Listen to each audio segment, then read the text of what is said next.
各位线上的同修，大家晚安，大家好，欢迎大家来线上一起参加读书会。最近啊，这个新冠疫情呢，不断的升高啊，除了印度是最严重之外呢，韩国、日本、菲律宾、马来西亚、柬埔寨、斯里兰卡以及台湾等国家呢，目前都陷入第4波疫情的攀升啊，情势可以说是十分的险峻啊。我们绝不能掉以轻心啊！虽然呢这样，我们也不要惶恐，因为惶恐也是无济于事啊。但是人人都要戒慎虔诚啊，要勤洗手、戴口罩、多喝水，而且呢要有充足的睡眠啊。最重要的呢是要茹素不吃肉啊，这样才会有保护好自己抵抗力跟免疫力的这个作用。也才会跟病毒绝缘啊！我们深深祈祷，祈愿呢疫情早日消弭啊，让这些深陷苦难的人呢早日离苦得乐啊！那今晚的读书会呢是大灾问的第4集，里面有11题的问题问与答，我们要来互相学习。时间宝贵，所以今天晚上呢没有序曲，直接呢主修就上场啊！第一题，有人问了人生要先有远见，还是先把握当下，哪一个比较重要？这个是以前在培训课程的时候呢，有志工提出来啊，就是说远见跟当下哪一个重要啦？其实呢，两个都同样的重要，需要双轨并行，并驾齐驱啊。《论语》有一句话说啊，人无远虑，必有近忧啊。那这句话的意思是什么呢？是说一个人呢，对未来要是没有深谋远虑的话呢，就会马上面临到眼前的忧患啊。那这句话的强调什么？强调长远打算的重要啊。其实呢，对疫情的超前部署呢，就是这个道理啦。啊，而赶快茹素不吃肉呢，就是一种超前部署啊。各位想想，是不是很有道理呢？所以呢，想要天长地久了，就要先从把握当下开始做起。证严上人有一本书叫做《1秒钟1辈子》，那这个1秒呢，就是当下；一辈子呢，就是永恒。能把握当下，才有资格谈永恒啊！所以刚刚那句话说“人无远虑啊，必有近忧”啊，这句话如果把它倒过来呢，“人无近忧，必有远虑”啊，也是可以的。刚刚是“人无远虑，必有近忧”嘛，人无近忧，必有远虑也是通。什么意思啊？人如果没有在目前当下这个时候呢，好好去考量事情，那可能就要考虑到将来要面对很多的后果。现在如果一直要吃肉的话，那就要面对将来有一些后果啊，这个一样的，就是这个道理嘛那有一句话呢说得很好，古话了他说：“不谋万事者啊，不足谋一时啊；不谋全局者，不足谋一域。”这句话是非常的好啊。第一，前面那一段叫做“不谋万事者呢，不足谋一时啊”，意思是什么意思啊？就是不以长远的角度呢去考虑问题，就很难去策划眼前的事情。那后面这一段呢，不谋全局者，不足谋一域啊，意思就是说，做事如果不能兼顾大局或格局很小，就不能策划好眼前跟局部的事情啊。这句话呢，也是强调什么？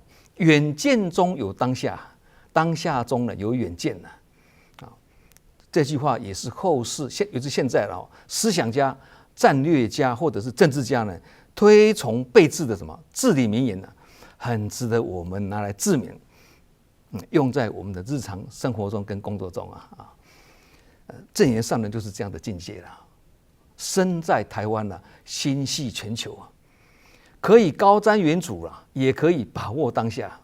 那这两个是相辅相成的，不是两个阶段，而是一气呵成。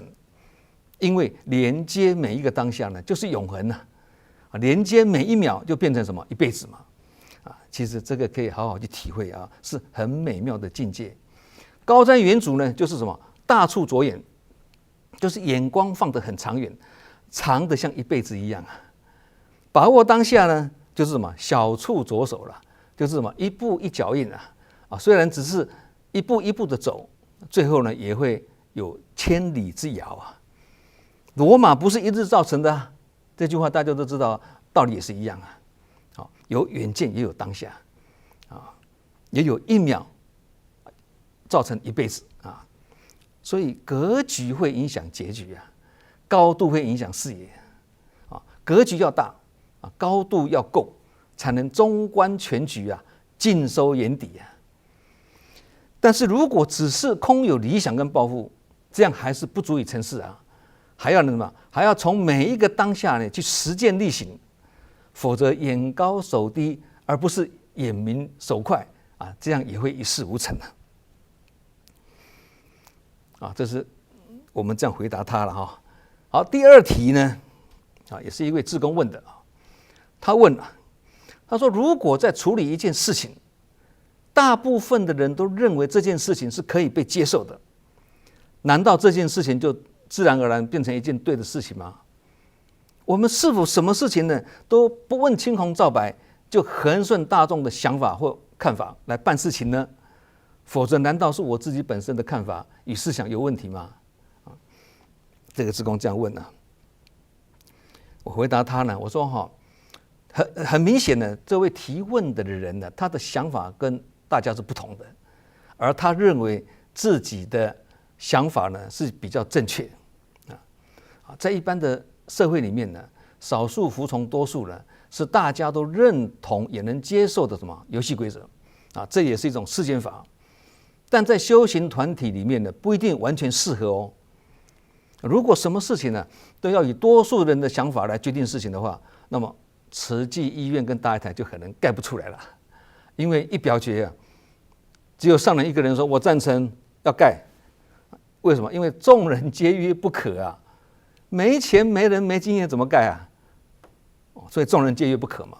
只有上人一个人说我要盖921大地震，如果也以表决的方式来决定要盖几间学校，我相信也盖没有几间了。因为那些校长来找上人，上人想到教育不能等来一个校长就勾一间重建学校，旁边随师的委员一直提醒上人哎呦，已经勾到第10间了，已经勾到第20间了啦，要很多重建经费呢，我们没有那么多钱上人。结果上人就对大家说，我是从人道精神呢去考量事情，不是考虑手上有多少钱的去做多少事情，并且说不要担心没有钱，钱都在大家的口袋里面结果上人这样子勾了53间53间重建经费呢超过台币100亿以上大家被上人这一种大无畏的精神感动出钱出力的，后来整个台湾都动起来成就这个大灾难的一大事因缘请问各位这种历史一大事可以让大家来表决吗？所以凡夫不能决定圣人的事情，凡夫更看不懂圣人的思维众人皆曰不可但上人是什么？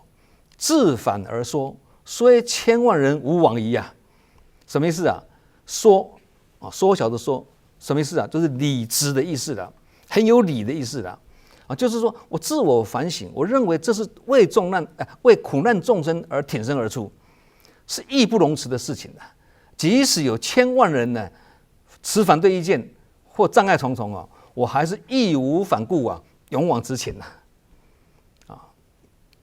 上人就是这样做事情最近印度的疫情非常严重大家都知道，即使印度没有几个慈济人慈济也是借力使力透过与当地宗教慈善团体的合作，请修女啦、神父啦跟有心的人士呢帮慈济来发放医疗设备跟生活物资以前上人都会坚持救难物资进口到受灾国，一定要求该国给予免税。那这次印度疫情危急了，要救苦救难救人，不止救活人，还要救死人呐。因为什么？大量遗体没有地方烧啊，没地方埋啊，那尸体呢，用几层布包起来而已。各位看到电视里面就是这样子啊。所以紧急援助呢是迫在眉睫啊。如果进口物资要扣税，上人说没关系，实际来付。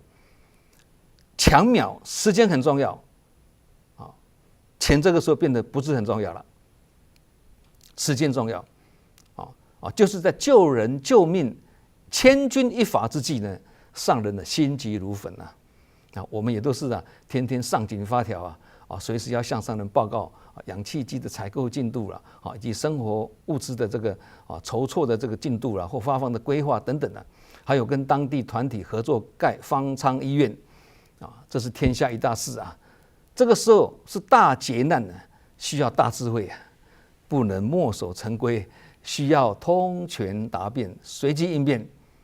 这个呢就不能靠表决了。紧急的时候有紧急的做法这次呢随便提一下了刚刚讲到这里嘛好像有一点偏离主题的了好，我们言归正传有时候呢跟法脉或法门无关的人也没有什么如法不如法的考量了甚至是无伤大雅的这种人间事呢，还是要用世间法来处理。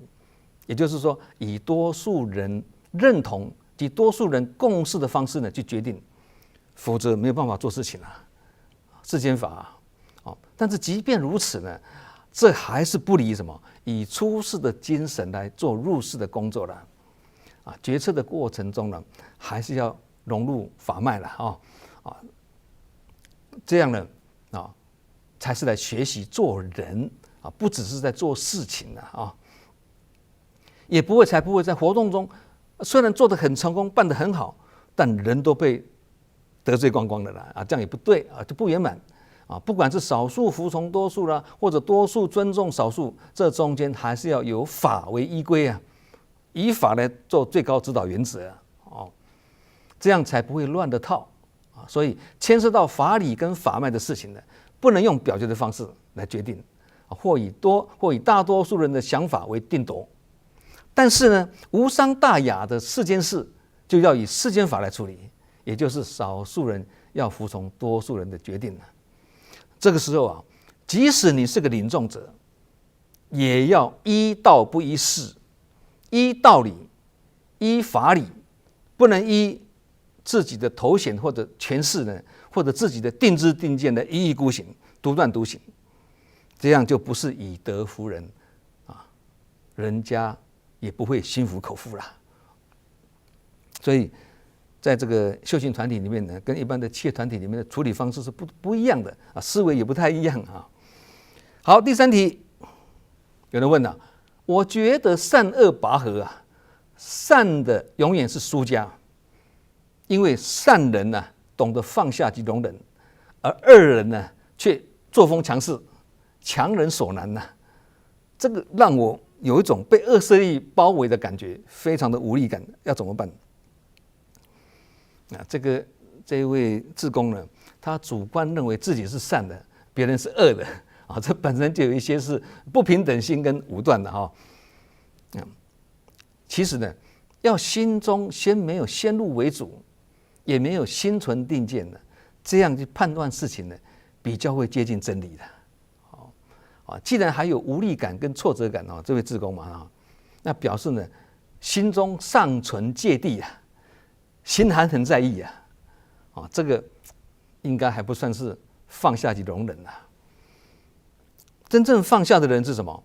不自心中心上无痕这以前有跟各位分享过放下的人是什么？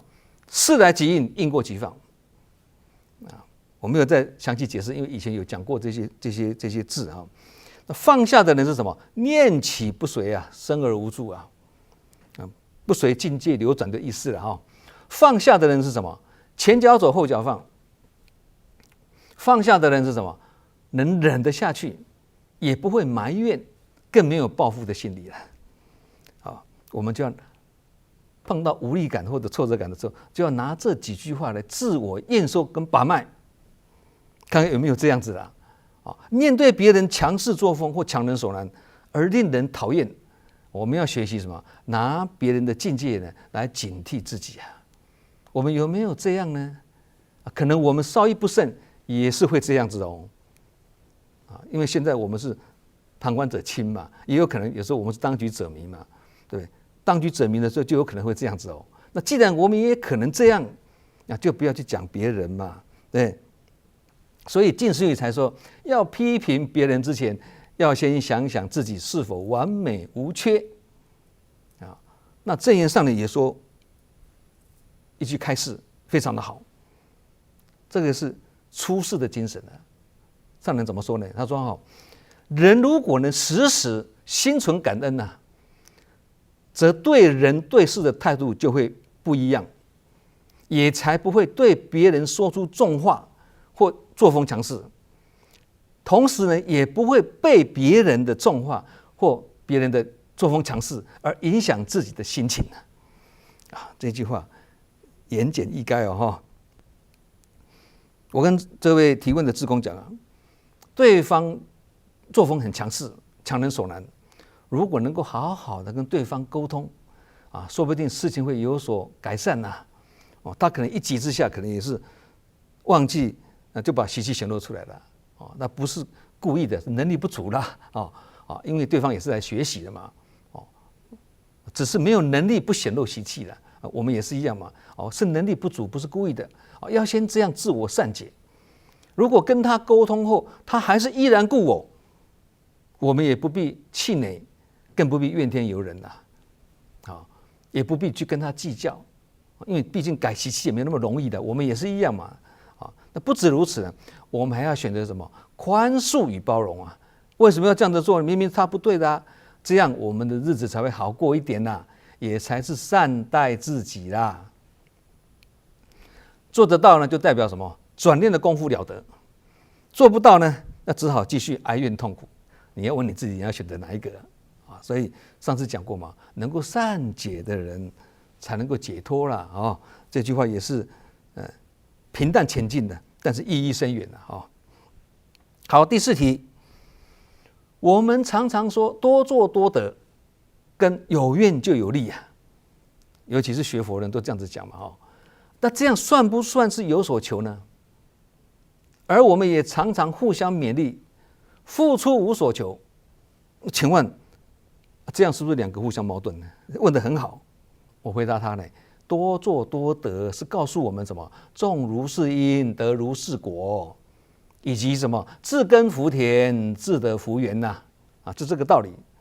所以无所做就无所得，不多做就不多得这些都是在强调什么？因缘果报的观念而不是要我们付出之后呢去计较有没有得到回馈回报，不是的。有愿就有利，是告诉我们什么？只要能发心立愿，就有可能愿大利就大，愿力大过业力，去转业力。不过呢，如果愿力太小，你发的愿太小，但是你过去的业又太重，这样愿力还是无法抵消业力的。不是说你随便发个小愿就会愿大利大，不是这样子也不是说你行个小善就想一善破千灾，不是这样要什么？要持续跟累积很重要，持续跟累积要发大愿行大善呢，也要能够累积善业累积无数的善业之后呢，关键时刻的一善才有可能破千灾啦不是日行一善就要破千灾去发一个愿就要转业力的没那么简单。有一句话说积善之家必有余庆，他强调的是积善，他不是说行善之家必有余庆为什么要讲积善呢？就是要累积跟持善嘛，累积善业才有可能必有余庆的所以多做多得啦，少做多失啦以及什么能舍能得啦不舍就不得啦。中间有提到一个得，这什么？强调什么？要得就要先舍不得也是因为你不敢舍，所以呢，要有所得，就要在做的过程中先无所求，无所求就有所得了，有所求呢就无所得了，无所求就有，有所求就没有，所以有所求就有而非有，看似有，实则没有；无所求就什么空而不空，无所求，无就是空嘛，无所求就什么空而不空，看似空，实则不空啊，这就是什么色即是空，空即是色的道理啊哈。如果说要有求也可以的，就是求什么？求智慧增长，而智慧也不是靠求就有啦，必须身体力行去做，多做还不够，还要多体会啊，这样才有可能经过信解行证的过程呢，才会有所心得啊。哦，最后还是要经过信解行证的啊。第5题，有人问，他说：“我们庆幸自己呢很有福报，也感恩自己是很幸福快乐啊，因为社会上或这个世界上呢，还有很多人比起我们呢，他们是很不幸、很痛苦。请问有这样的想法，是否意味着我们是将自己的快乐建筑在别人的痛苦上面呢？”好，有人问这样子的哈。这个问的思维也是每个人都不一样哦，所以要收集起来，要自己想，根本不可能想到这样的问题啊！我回答他，我说苦难的人不是因为我们很感恩或很幸福呢，才造成他们的苦难的，不是这样，也不会我们越感恩或者我们越幸福呢，他们就越不幸或越痛苦，这是两码子事，不能牵扯在一起啊！人生会苦是因为什么？因为免不了有什么生老病死、爱别离苦、怨憎会苦、求不得苦、五阴炽盛苦，8大苦没有一样我们逃得掉。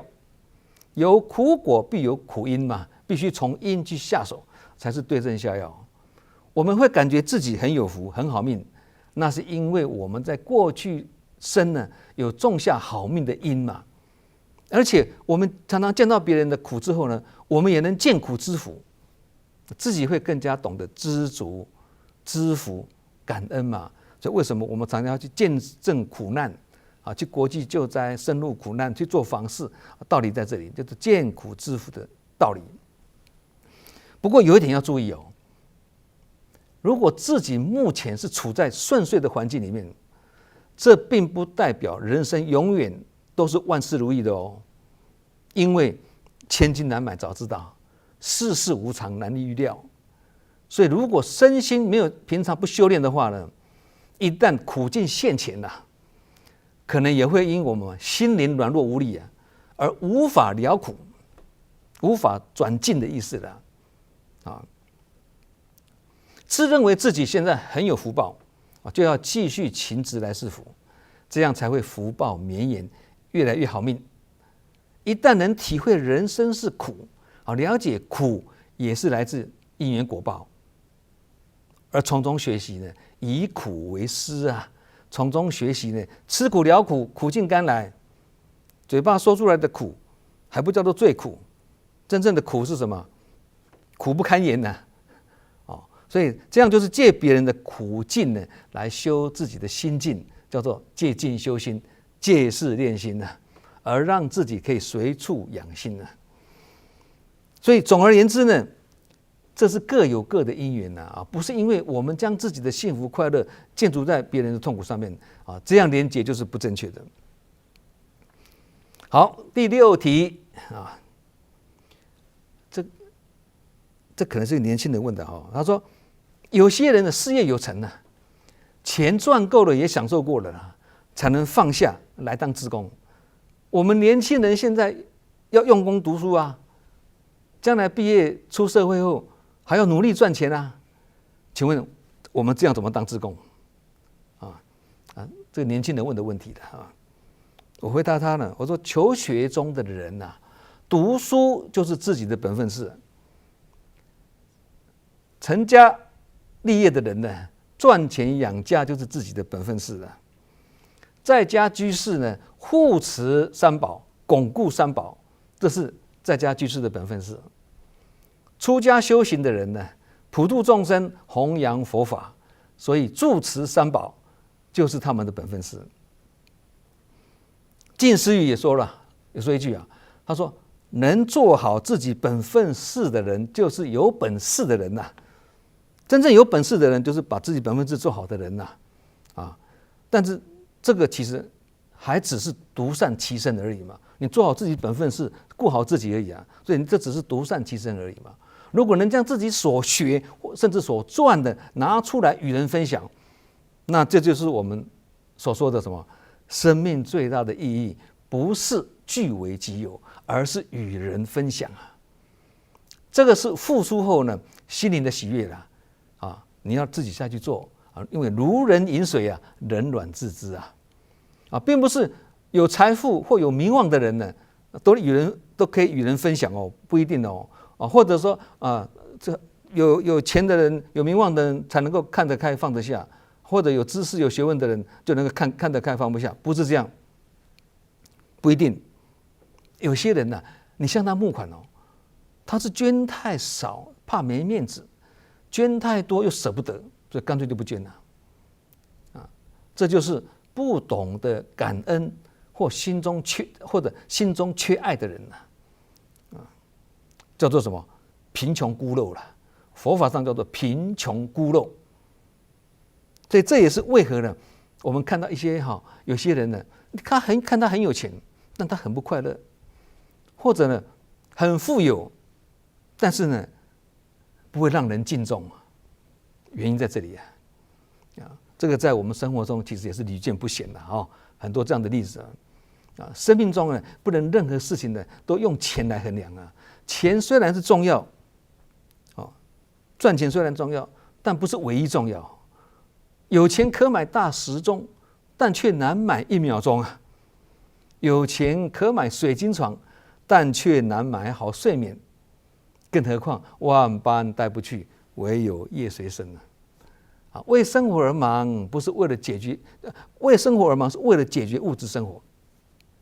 不能说不重要啦但这样的生活呢是很无奈的为了生活而工作的意思了。但是为了工作或理想而忙是为了充实自己的精神生活，提升自己的心智那是欢喜自在、有意义的人生的。那这样子的人生也不是用钱买得到那要做这样的事情呢，也不必等到念完书或钱赚够了才来做是可以彼此兼顾、同步进行的。现在就可以立即实现了所以你要问自己呢，是为了赚钱而变成钱财的奴隶呢，还是要为了提升自己的精神而成为心灵的主人呢？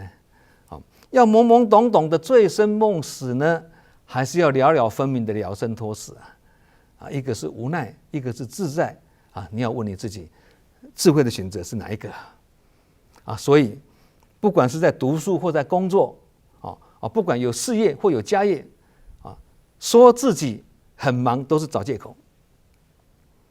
为什么？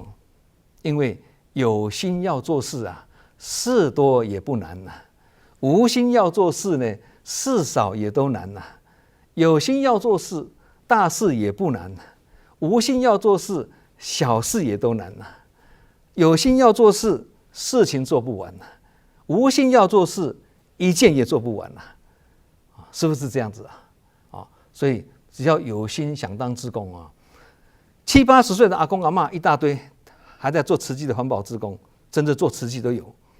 或5、6岁的小朋友去书轩当志工也是有，或者士农工商贩夫走卒达官显要及在学青年谁都可以来做志工，跟有没有钱无关，跟正在读书或者正在上班工作都无关，是有心人的参与。所以你要问你自己呢，有没有这个心要问自己好，第7题，请问一下难道是为众生服务呢，才是有智慧的选择吗？在企业界里赚钱过富裕的生活，就不算是智慧的选择吗？其实这个也是一些人的思维的疑问为众生服务才是有智慧赚钱享受生活，难道这个不是智慧吗？这个不可以讲说不是很死的，不是2选1的问题了这个是一个企业家问的问题物欲有时候看起来像是肉体的天堂，哇，非常享受这个非常好的吃喝玩乐，这个游山玩水的日子，所以物欲有时候看起来是肉体的天堂，但却也是心灵的地狱了。有些人是为了赚钱而铤而走险，无所不用其极啊，甚至无奸不商，不是吗？以前读书会我们有分享过一句话，各位以前有看可能有记得，贫而不见，历来少见；见而不贫，随处可见。各位想想，现在的社会是不是如此呢？当然有些人不是这样子了但是有这样的现象所以活的时候呢，从来不知生命无常，或生命是短暂的；死的时候呢，才发现从来没有好好的活着，或者临终之际才想到说，哎呀，很遗憾白过这一生这就是凡夫嘛。富裕的生活是指外在的物质生活很丰富但这并不代表内在的心灵很充实。如果是物质生活很丰富，但是精神生活不精致，这个就好像什么镀金的饰品我们都有买过镀金的饰品嘛，对，外表看起来呢是光鲜亮丽很漂亮，其实是没有什么价值的，因为它只是镀金的嘛，它没有内涵嘛。人生也是一样的所以赚钱过富裕的生活，为自己的私欲而享受，不能说这样不对或不好了，我们不能够这样子讲了。但是如果能够再提升，为人群服务，帮人离苦得乐，自利又利他这样的心态呢跟格局是截然不同的。一个是为私，一个是为公嘛。有一句话说了事大业就大，事业两个字，事大业就大，什么意思简单讲就是事业做越大的呢，造业的机会就越多。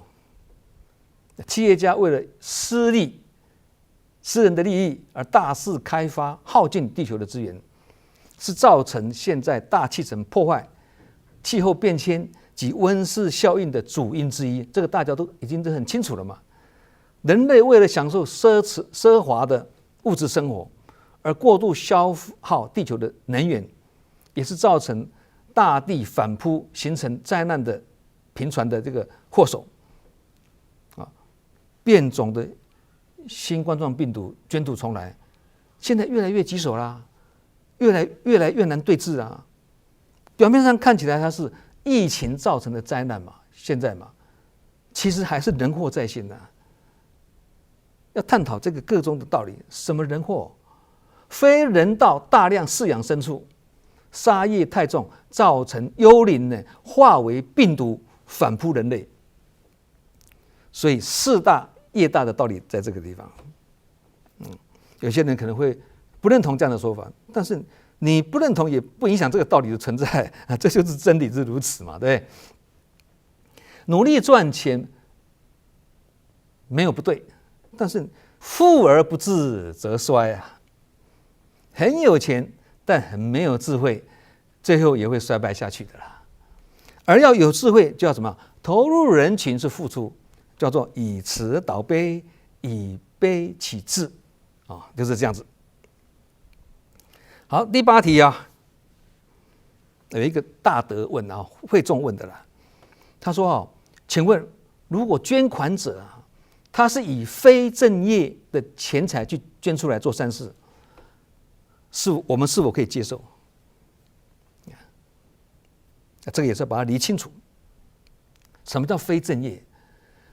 非正业就是非正当途径获得的金钱财物，或者非人道的大量饲养牲畜，刚刚讲的要供人宰杀，或者是经营这种活杀森林动物的行业，餐厅也是一样的或者是经营赌场或赌博赢来的钱或者是夜夜笙歌的夜店或者是纸醉金迷的酒店等等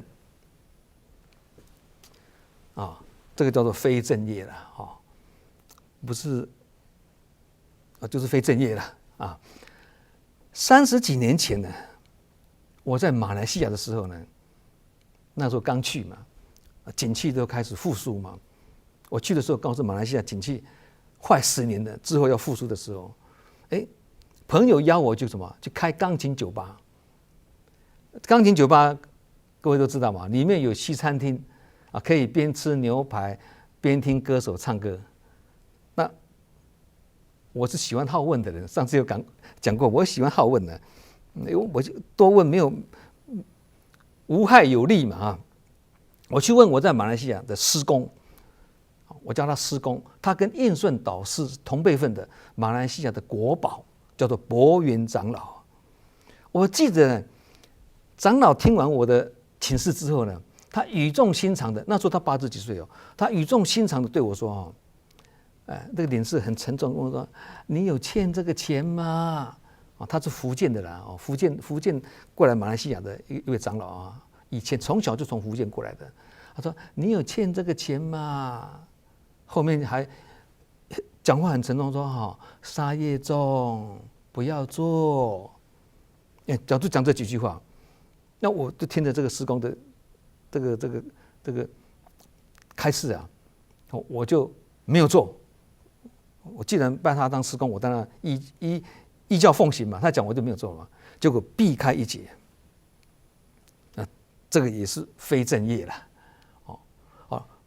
其实如果非正业是祖传的事业，有些人是从阿公阿嬷那一代传下来的，那个家族企业就是如此嘛，对。那这个非正业是家族企业祖传下来的，你没有选择的余地或暂时不得不参与给予协助，你必须去做。就好像爸开的是养鸡或养猪场了，叫你去协助，你不能不去啊！你要帮爸爸的忙啊！你去协助爸爸。在这样的情况下呢，如果有一念布施的心，也是属于难得啦。这个时候呢，你要捐钱做好事，当然就要成就你嘛。对，现在因缘很难讲，会变来变去啊，将来你也可能就不做这个行业了。但是现在你有这个善心就要成就你。但是呢，就近之道呢，是要劝他改行啦，改业。一边造业一边造福，这是有漏的功德叫做什么？提菜篮装水这个大家都很清楚了嘛。对，你提个菜篮去装水，你怎么装？对，再怎么装，水也漏光光啦。如果这个非正业是自己决定的，我想做这样的行业，但是这个行业本身就是非正业，但是你喜欢做这样的事情，就已经是什么？知见不正了，观念不正确了然后再把这个不正确的观念化为行动，付诸行动。这个时候呢，恐怕你所赚的钱，或者所捐的钱，所做的善业功德都弥补不了自己所造的恶业了。所以，可不可以接受非正业的这个金钱布施呢？取决于捐赠者的心念是否纯正。所以很难把话讲死，说可以或不可以的要看情形。不过刚刚这样讲应该是很清楚的啦。好，第9题，有志工问了他说做慈济之后觉得自己心智成长很多，因此呢就想承担多一些工作来学习，但是很无奈还有家业的责任现在是结果他还是照做，结果现在是什么？家业志业两头忙忙得人仰马翻他问请问照这样，我是不是应该选择性的做慈济不要什么都做，挑几个自己适合做的就好他意思是这样说请问是否应该选择性的做慈济？这个很容易回答啦。我回答他，我说忙得不亦乐乎是好事一桩但忙得人仰马翻这个就要好好检讨一番了。忙到人仰马翻会造成什么？身忙心也忙了。人仰马翻的意思就是身忙心也忙了，身累呢心也累了。最后呢是什么？因忙碌而盲目。什么意思就是忙到失去方向，失去目标，失去重点，失去意义。所以一个人呢，如果每天忙到没有时间让自己的心灵独处跟沉淀，或忙到没有时间静下心来呢，检讨自己，调试自己，这样的忙碌呢，就是一种生活的危机了。就像什么一辆没有刹车的车子，这个以前我们也讲过的了哦，好像一辆没有刹车的车子，你想想看，这是多么危险的事情呢？所以为什么要静思？要静思啊，静思那个静思啊，常常要让自己心静下来。有时候呢，我们感觉很忙，没有时间，大家都有这种经验，太忙了没有时间，对。有时候我们会感觉很忙，没有时间，其实你把它探究起来并不是真的没有时间，而是心很忙，看不到还有时间。心很忙，这个忙呢，也可以是忙碌的忙啦，也可以是什么眼忙的忙啦。所以心很忙，还看不到还有时间。但是问题在这里哦，看不到不是没有，而是什么？不具慧眼呐，看不到真相，看不到实相。你看不到没有，不是没有，其实还有，只是你看不到而已。事情越多越忙碌，这个时候呢，更要随时调整做事的方向跟脚步，才会做事有效率，也才会事半功倍啦。否则你就是事倍功半嘛。所以佛法八正道里面有一个叫做正精进，就是什么方向跟方法都正确的努力，才叫做正精进呐。否则呢，越精进越努力，反而越跑错方向哦。这个也要很注意。已经投入志工工作，再加上家业或者事业，可以说想做、喜欢做或者需要做的事情很多，但是时间呢很有限呐，一天只有24小时啦，对，所以说才要学习什么？这是我个人的经验呐，这句话这是我自己的体会了，跟大家分享，所以才要学习什么？第一个，用智慧安排时间；第二个，用技巧妙用时间；第三个，用速度换取时间。第一个什么意思啊？用智慧安排时间什么意思啊？就是与身心灵无关的事情尽量删减，尽量少做。如果不懂得取舍的话，再多的时间都不够用了。但是有人会问哦，我知道这个工作是与身心灵无关的，但我又不得不做，不做不行啊。那没办法，这是生活中的无奈，这是自己的功课，自己去解决，自己去调。第二个呢，用技巧妙用时间。用什么技巧妙用时间呢？其实这个也很容易，一般我们都会做嘛，一边运动一边听音乐，一边看电视，还不是吗？你到那个健身房里面去，那跑步机前面放个电视给你看呢，感觉时间很快就过了，才不会无聊。你看一边在慢跑的人，他也戴着耳机，不是吗？一心二用，对，两件事情不用2个时间处理，1个时间就把它解决了。很多人是这样做嘛。还有呢，等电梯的时候也可以啊。等电梯的，有时候那个30-40楼的人，住在很高，或者楼下上去要等很久，这个时候就可以等的时间至少1分钟，甚至2分钟都可能。那这个时候拉腰我是这样练的扭腰右转左转或者拉腰但旁边不能有人在，我很奇怪了旁边没有人在我就这样做，这也是善用时间嘛。或者尽量爬楼梯，不要坐电梯。或者搭公车的时候、搭巴士的时候呢，提前2站下车再走回去。你说你没有时间运动吗？有，你回家的时候坐大巴士，你开车都没办法了啦，对。所以我是搭巴士的人了，我就提前2站下车走回去。有时间这样叫什么？这样叫做运动生活化，处处都是健身房啦。这样也是在什么妙用时间，用技巧妙用时间呢？第三个，用速度换取时间。怎么做啊？就是做事要积极，一件事情人家要花2天才能完成的，我们1天就把它做完了，这样我们是不是多出1天的时间人家是不是变成多浪费1天的时间？对为什么同样一件事情，有的要2天，有的要3天，有的要1天这个做事有没有效率的问题嘛？会不会利用时间的问题？会不会技巧用时间的问题嘛？这个叫做什么？不能增加时间的长度，但可以增加时间的宽度跟广度。时间的利用，把时间换成生命2个字也是通，不能增加生命的长度，但可以增加生命的宽度跟广度，这样也是一种延寿。延寿不一定延长长度啦，消灾延寿不是吗？延寿延长寿命的延长寿命不代表是长度了，宽度跟广度都是属于延的意义了。所以慈济呢是把佛法拿来实践的菩萨道法门呐。志业工作是十分繁重，天下事一个人做不完呐，天下的米一个人也吃不完呐。这位志工问啊，事情这么多，是否要选择性的投入呢？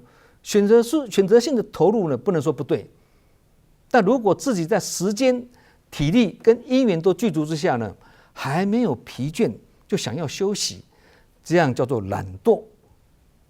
更何况呢，疲倦还要看是身累还是心累啦。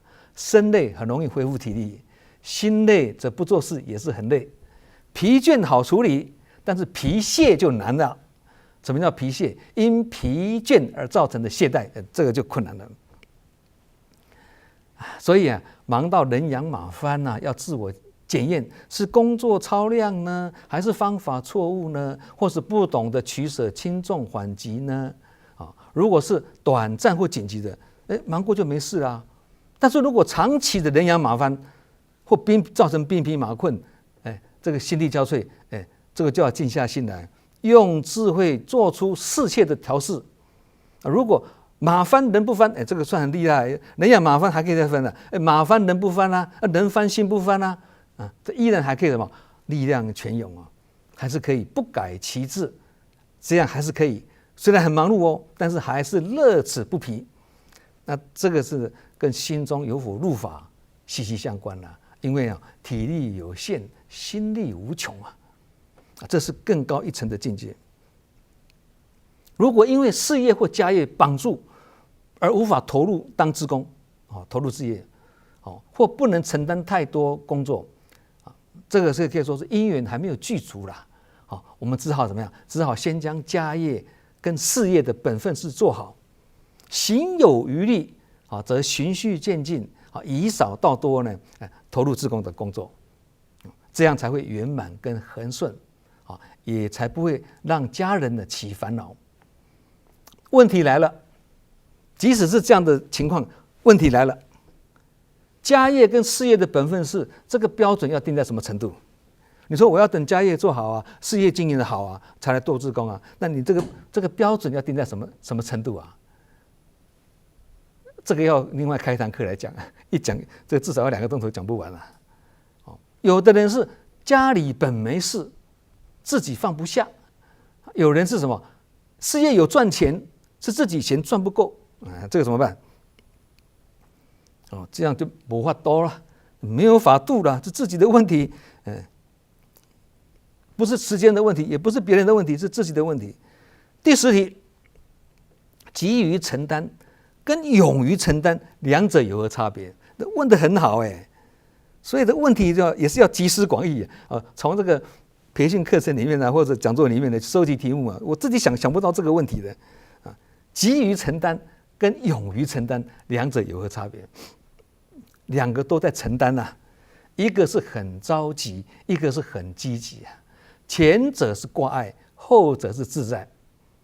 因缘具足的时候呢，要用智慧把握它，并且勇猛精进的去力行实践。因缘不具足的时候呢，就不必强求了啦，也不必慌张着急，不要急，操之过急或沉不住气，不但会成事不足了，反而败事有余，会弄巧成拙，带来烦恼。所以该快的事就要当机立断，该慢的事呢就要事缓则圆。人生有些事情呢，其实要慢慢来才会快一点因为欲速则不达对，所以快慢也是要取舍因缘不具足的时候，你快不了所以真正的如不动这个以前我们也有讲过，真正的如不动不是像石头或者没有感觉没有反应的，不是，而是该静不动，该动不静，也就是动如脱兔，静如处子动如下风，静如磐石不过呢，我们也不能常常以因缘不具足啦，哎呀随缘啦这种理由呢去找借口逃避承担。有智慧的呢，不但会积极把握因缘呢，他更懂得去创造因缘，甚至他还可以怎么样？因缘不是很好，他就什么？他化解恶缘的，转善缘的，这个要有智慧啦。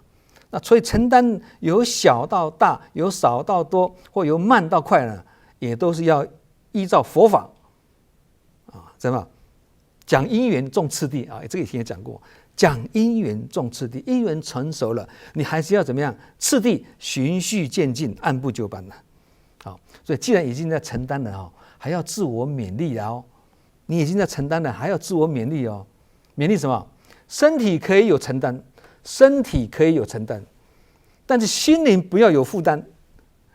肩头可以重，但是心头要轻有承担就是有付出，所以是有为法，是有形的，也是有生有灭。没有负担，无负担就是什么？无所求，所以是无为法，是无形的，也是不生不灭的身体有承担是事项他很会做事情，他做志工承担很多事情，这个是事项而已啦。身体很会承担，身体有承担是事项，心里无负担那是真理。他做很多事情，他不着事项，还是碰到很多困难挫折，他还是很欢喜的。这个是这个是有为法跟无为法交叉运用的这种智慧所以身体有承担是事项而已，心里没有负担才是真理。那我们一定要做到心里没有负担，才会快乐嘛，对不对？否则做越多越烦恼越辛苦的话，就不会再做下去啦所以呢，做得到的话，就是什么？就是有为法探求到无为法了，也是有什么方便中方便法，走入真实法，方便中走入真实这就是一般人所讲什么返璞归真意思就是如此啦。我们讲简单的话，就是返璞归真就是如此，就这个意境好，第11题，请问今生今世所扮演的角色是前生前世写好的剧本，那么今生今世要如何写来生来世的剧本呢？这题是问得很好大家都需要了解的。剧本是因这个以前我记得以前有讲过了但是用在不同的地方诠释的方式又不太一样虽然以前有讲过，但是诠释用的例子不太一样。剧本是因，角色是果，要演什么角色呢？就要先写出什么样的剧本。今生今世如果是一个幸福快乐的剧情，我们演的这个幸福快乐的剧情，就代表我们的前世呢是写好了幸福快乐的剧本。同理，如果未来能扮演，我们要未来能够扮演好命的角色，现在就要赶快写出好命的剧本所以今生今世所累积的一切善恶造作，就是在为自己的来生呢写剧本，这就是因缘果报观。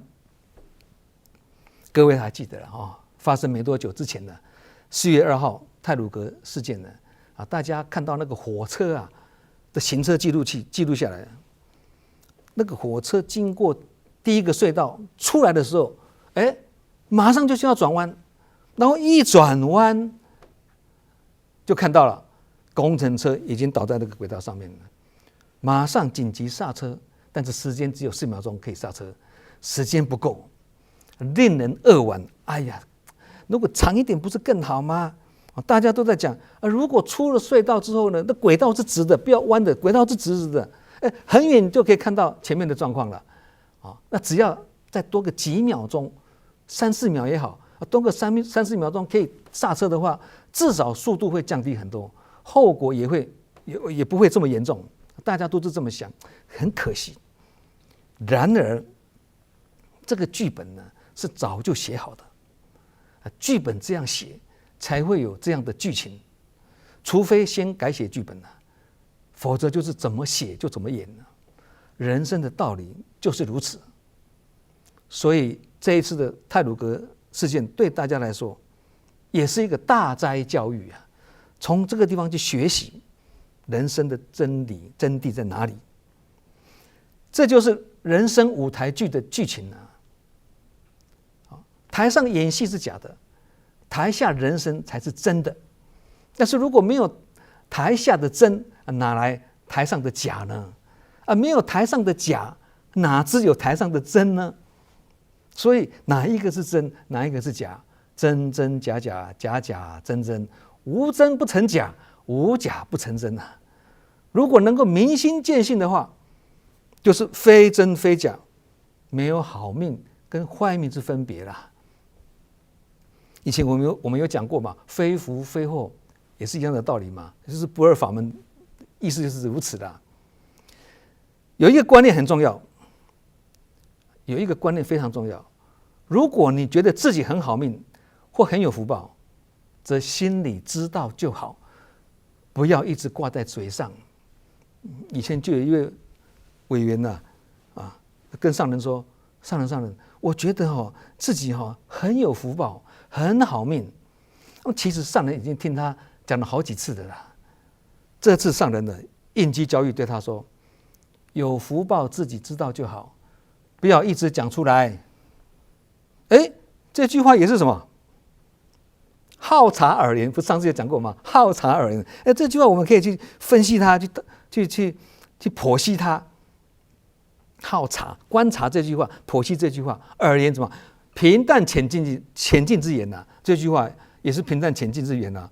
有福报自己知道就好，不要一直讲出来。这句话很简单但是里面很深的道理耶。什么道理呀？不要多嘴，把好事讲坏掉。化成简单的字解释就是如此了。自己好命不要一直讲，自己知道就好不要多嘴把好事讲坏掉如果觉得自己不好命，那更要赶快改往修来，止恶防非，继续再加上什么众善奉行，尽量去布施这样就是在改写自己的人生剧本了。每一个人的人生呢，都是一出戏，各有各的剧情。每一个人也都是自己人生舞台戏剧本的作者。既然自己就是作者，就不要写出那么难演的剧本嘛。剧本好坏都是自己写的怨不得别人。总而言之呢，剧本拿到了，不论角色如何，我们唯有尽心称职的去扮演好自己的角色。如果剧本好，还要用心把它演好，用心演好，就是继续为来世写另外一出好的剧本。如果剧本不好，那更要靠演技把它演得精彩。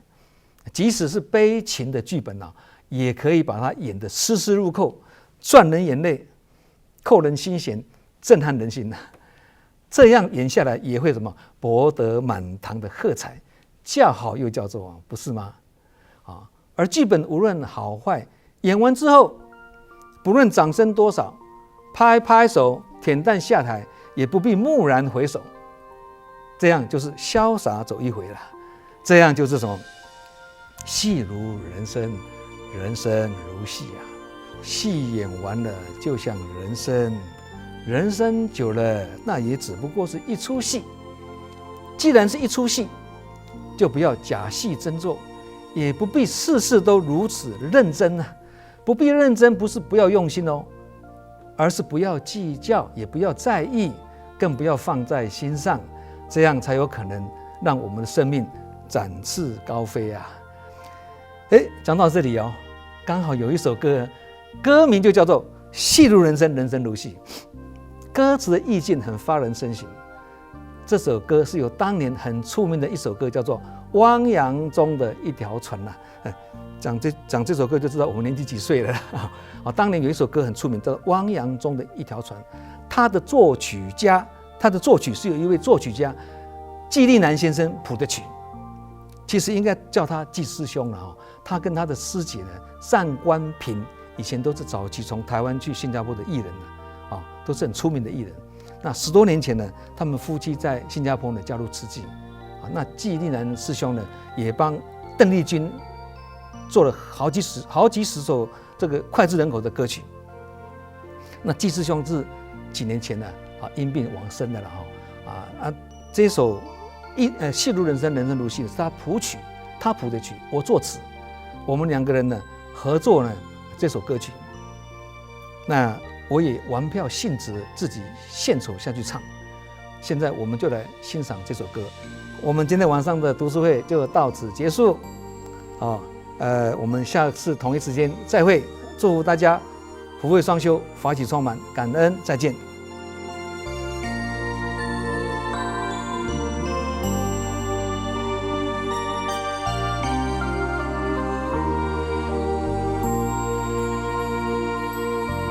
每个人的生命历程，难免有顺利起伏。如果要你来顺手，顺来看破，有时候不妨学习小丑，随时能收起伤悲，把握人生舞台，演出的每一个当下，虽说小丑是在演戏，但戏如人生，人生如戏，戏演久了，就像人生，人生。